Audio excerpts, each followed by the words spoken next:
Agora passamos para o painelista que está na mesa, senhor Marcelo Machado Carlini, coordenador da Secretaria de Comunicação dos Sindicatos dos Trabalhadores do Judiciário Federal e do Ministério Público da União do Rio Grande do Sul, Sintrajuf. Boa tarde, senador Paim, companheiros e companheiras que estão acompanhando a audiência.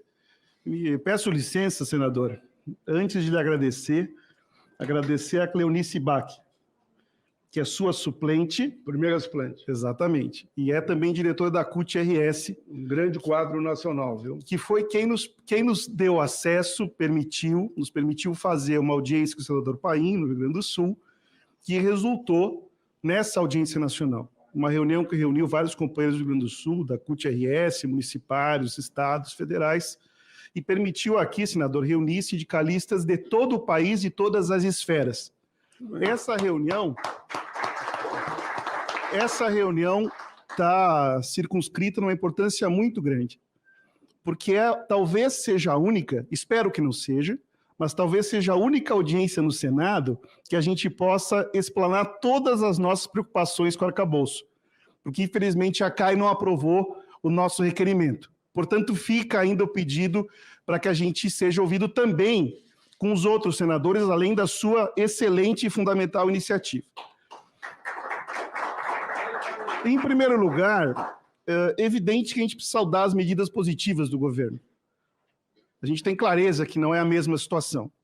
A gente saúda o aumento real do salário mínimo, o aumento da faixa de isenção do imposto de renda, a redução do preço dos combustíveis, a defesa da Petrobras, dos Correios, da Transurb lá no Rio Grande do Sul, que também saiu da lista de privatizações. Isso depois da gente ter passado 2 anos com Michel Temer e 4 com Jair Bolsonaro. Não é qualquer situação. É uma situação que nos permite dar uma virada no país. Bom, a gente saiu de 4 anos onde se tentou dioturnamente liquidar os serviços públicos.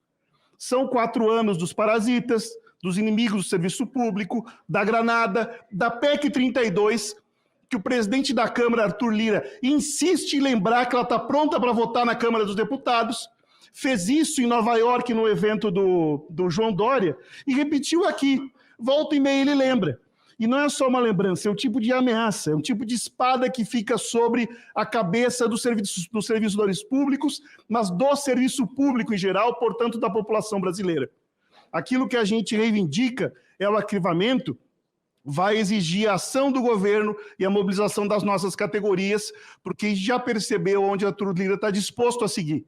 Ou seja, seguir a política derrotada nas urnas. E nós precisamos dar de novo um recado que a gente não aceita, nem o povo brasileiro vai aceitar a volta do programa derrotado nas urnas. Bom, companheiros e companheiras, depois desse pesadelo que a gente viveu, é sim necessário reconstruir o país e para reconstruir o Brasil é necessário reconstruir os serviços públicos. Eu sou gaúcho, assim como a terra do senador e vários que estão aqui, e infelizmente o meu estado tomou as manchetes do jornal nas denúncias que a gente viu de trabalho escravo. Eu tenho certeza que o trabalho escravo não é uma chaga que tem só no meu estado. Eu tenho certeza que acontece nos estados mais ricos e mais pobres do país. E essa denúncia ela tem uma raiz de uma elite brasileira que, na verdade, nunca rompeu com o escravagismo. Sempre achou isso natural. Eu fiquei perplexo. Denúncia em Santa Catarina do desembargador, denunciado por ter trabalho escravo, na sua relação. Bom, mas não é só isso. Se as elites não romperam com o escravagismo, também, recentemente, ações do governo alimentaram essa prática e deram libera geral. A reforma trabalhista do Michel Temer era o quê? Se não o libera geral, se não a precarização. A redução da fiscalização contra o trabalho escravo é a não libera geral. A terceirização da atividade fim das empresas é o não libera geral. Um tipo de terreno plano para que o trabalho escravo siga, seja naturalizado e avance a precarização de todos os trabalhadores. O problema é que tem uma raiz.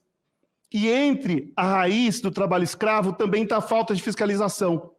E a austeridade fiscal tem as digitais na falta de fiscalização. O número de fiscais é absolutamente insuficiente. E é insuficiente por quê? Porque a PEC 91, a Emenda Constitucional 95 proibia, na prática, a contratação de novos fiscais, novos servidores. Por isso libera geral. Mas não para por aí. A gente assistiu no Brasil uma série de filas de trabalhadores que buscam seus direitos previdenciários. Filas enormes do INSS. Atinge milhões de trabalhadores. Por que as filas, afinal? As filas que faltam no INSS, servidores suficientes para atender e dar encaminhamento para o pedido de benefício de milhões de trabalhadores. É por isso que tem fila no país. O governo Lula, senador, tomou uma medida positiva. Contratou 1.000 novos servidores agora. Positiva, mas ainda insuficiente. Eu sou servidor da Justiça Federal. Meu sindicato representa servidores da Justiça Federal, Trabalho, Eleitoral, Militar e PJU. Entre os motivos da demora dos processos, na Justiça do Trabalho, por exemplo, está a falta de servidores. Aquele patrão sacana que não paga 13º, não paga férias, não paga hora extra, é beneficiado pela demora dos processos. E os processos demoram também porque não tem servidores suficientes. E quem ganha nesse caso é o patrão. Portanto, a austeridade fiscal tem as digitais no sofrimento da maioria do povo brasileiro. Qual é o problema disso tudo? É verdade que a gente tem que deixar para trás tudo aquilo que a gente viveu no governo Temer e viveu no governo Bolsonaro.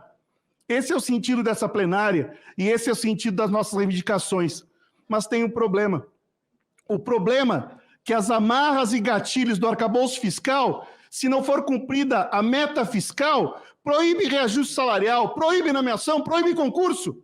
E quem ganha de fato são aqueles que ganharam com o socateamento de todo o serviço público nas 3 esferas. É esse o problema.